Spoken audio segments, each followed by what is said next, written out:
Indian navy की utility helicopter की tender को लेकर डिफेंस मिनिस्ट्री अभी किस दुविधा में पड़ गया है। पाकिस्तान की फॉरेन मिनिस्टर साहब महमूद कुरैशी को अभी फिर से बिलबिलाहट का दौरा पड़ा है और फिंगर 3 एरिया में चाइना आके बंकर बना चुकी है, जो कि उस एरिया में इंडियन आर्मी की मूवमेंट को रोक सकती है। और ये कोई छोटी मोटी बात नहीं है और इसके पीछे चाइना की एक सोची समझी साजिश है। इन सभी खबरों के बारे में हम आज की वीडियो में डिटेल में बात करने वाले हैं।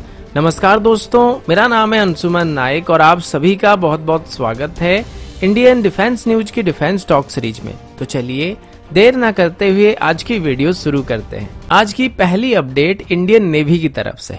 आप सबको पता होगा कि इंडियन नेवी की यूटिलिटी हेलीकॉप्टर को लेकर एक टेंडर को फ्लोट किया गया था, लेकिन आईएनएस मैक रिपोर्ट के मुताबिक डिफेंस मिनिस्ट्री की तरफ से अभी ये क्लियरली डिसाइड नहीं किया जा रहा है कि इसको जिस स्ट्रेटेजिक पार्टनरशिप मॉडल के अंदर आगे बढ़ाया जाएगा उसमें किसी इंडियन प्राइवेट सेक्टर कंपनी को सिलेक्ट करना चाहिए या फिर किसी पीएसयू को इन्वॉल्व करना चाहिए। पहले इस टेंडर में 3 फॉरेन कंपनी और 4 इंडियन प्राइवेट सेक्टर कंपनी को शॉर्टलिस्ट किया गया था, पर अभी इसमें एचएएल को भी इन्वॉल्व करने की बात चल रही है, क्योंकि लॉकडाउन की वजह से अभी हमारा एम इंपोर्ट से ज्यादा मेक इन इंडिया पर चला गया है ताकि हमारा इकोनॉमी आगे चल के सुधर सके।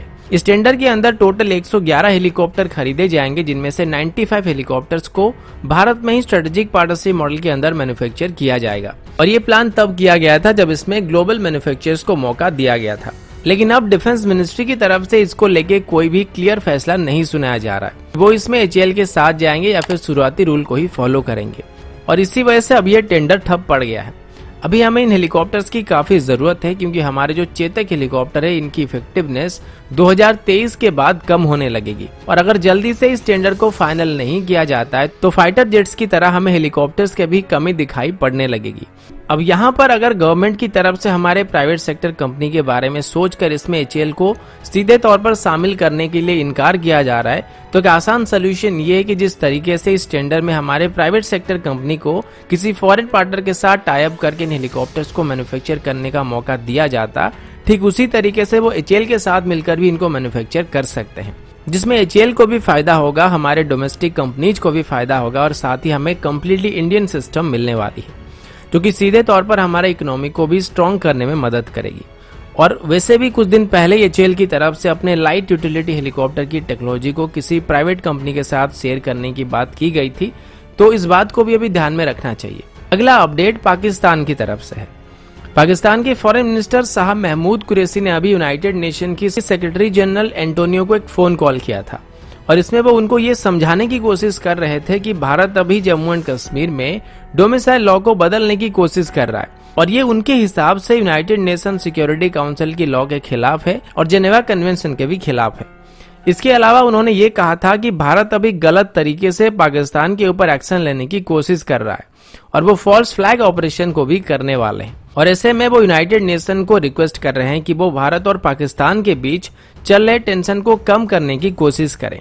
अब कुरैशी साहब की तरफ से जितना सारा भाषण यहाँ पर दिया गया, इसमें कोई नई बात नहीं है, और सेम बात पाकिस्तान की तरफ से यूनाइटेड नेशन को कई बार कहा जा चुका है। जैसे हम लोग सुबह उठते हैं, ब्रश करते हैं, फिर खाना खाते हैं और अपने अपने काम में लग जाते हैं, ठीक उसी तरीके से पाकिस्तान के फॉरेन मिनिस्टर का जो डेली शेड्यूल होता है वो कुछ इस तरीके का होता है।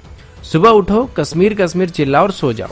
दूसरे दिन उठो, यूनाइटेड नेशन को कॉल करो, कश्मीर में भारत गलत कर रहा है ये बताओ, फिर सो जाओ। तीसरे दिन उठो, यूनाइटेड नेशन को इसी के बारे में एक और चिट्ठी लिखो और चुपचाप सो जाओ, क्योंकि उनको पता है कि इसके अलावा वो कुछ और नहीं कर सकते हैं। लेकिन पिछले कुछ दिनों में इनमें फॉल्स फ्लैग ऑपरेशन नाम की एक नया टर्म जुड़ गया है, और इसको पाकिस्तान के फॉरेन मिनिस्टर से लेके पीएम तक दोहरा रहे हैं और बार बार दोहरा रहे हैं। जैसे बच्चे लोग कोई डरावनी सपने देखने के बाद बिलबिला उठते हैं, सेम चीज यहाँ पर पाकिस्तान के बड़े बड़े मिनिस्टर करते हुए नजर आ रहे हैं।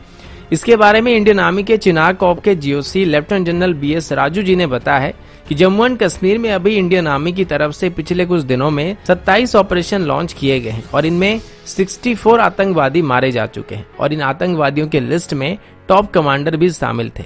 और अभी पाकिस्तान की तरफ से कश्मीर रीजन में बहुत सारे आतंकवादियों को घुसपैठ कराने की कोशिश भी की जा रही है, लेकिन वो इसमें कामयाब नहीं हो पा रहे, और इसी वजह से वो बिलबिला रहे हैं, क्योंकि उनका कोई भी प्लान अभी काम नहीं कर रहा और कश्मीर की सिचुएशन सुधर रही है जिसको वो देख नहीं पा रहे। अगला अपडेट इंडिया और चाइना को लेके है। दोस्तों, आप सब जानते हैं कि चाइना और इंडिया के बीच अभी बॉर्डर में तनाव काफी बढ़ चुके हैं, और पिछले कुछ दिनों के अंदर ही चाइनीज ट्रूप्स की तरफ से 3 बार बॉर्डर क्रॉस किया गया है, हमारी जो सिक्योरिटी एजेंसीज है वो अभी चाइनीज आर्मी की एग्रेशन को और पाकिस्तान ऑक्यूपाइड कश्मीर को लेके कोई लिंक है या नहीं है इसका पता लगाने की कोशिश कर रहे हैं। लेकिन इन सभी हरकतों को स्टडी करने के बाद ऐसा लग रहा है कि ये कोई कोइंसिडेंट नहीं है, जहां पर एक्सीडेंटली इंडियन आर्मी और चाइनीज आर्मी के बीच 3 बार फेस ऑफ जैसा सिचुएशन हो चुका है। अभी पता लगा है कि लद्दाख की गलवान इलाके में चाइनीज ट्रूप्स की तरफ से हेवी व्हीकल को भी लाया जा रहा है और यहाँ पर अभी 500 के करीब चाइनीज ट्रूप्स मौजूद हैं। अभी वो फिंगर एरिया में बंकर बना रहे हैं जो कि इंडियन ट्रूप्स की मूवमेंट को रोकने वाली है। आमतौर पर इंडियन आर्मी फिंगर 5 से 8 तक पेट्रोल करती है, लेकिन अभी चाइनीज ट्रूप्स की तरफ से फिंगर 3 से 4 के बीच बंकर बनाने की कोशिश की जा रही है, जहां से वो इंडियन आर्मी की मूवमेंट को रोकने वाले हैं। अब सवाल ये है कि अचानक से चाइना बॉर्डर में इतना एग्रेशन क्यों दिखा रहा है? इसका सीधा जवाब पाकिस्तान ऑक्यूपाइड कश्मीर और अक्साई चीन है। चाइना को पता लग चुका था कि भारत अभी पाकिस्तान ऑक्यूपाइड कश्मीर को वापस लेने की कोशिश करने वाला है। ऐसे में ये चाइना पाकिस्तान इकोनॉमिक कॉरिडोर के लिए खतरा बन सकता है। साथ ही अक्साई चीन भी चाइना के हाथ से जा सकता है। इसी वजह से अचानक से चाइना की तरफ से बॉर्डर में हेवी डिप्लॉयमेंट करना शुरू किया गया है और दूसरी तरफ कालापानी इलाके को लेके भी नेपाल को भारत के खिलाफ भड़काया जा रहा है। लेकिन नेपाल के साथ जो भी मतभेद है उन सभी को अभी फॉरेन सेक्रेटरी लेवल में बातचीत करके सॉल्व करने की बात की जा रही है। तो दोस्तों अभी के लिए इतना ही, मिलता हूँ आपसे अगले वीडियो में। तब तक के लिए जय हिंद, वंदे मातरम।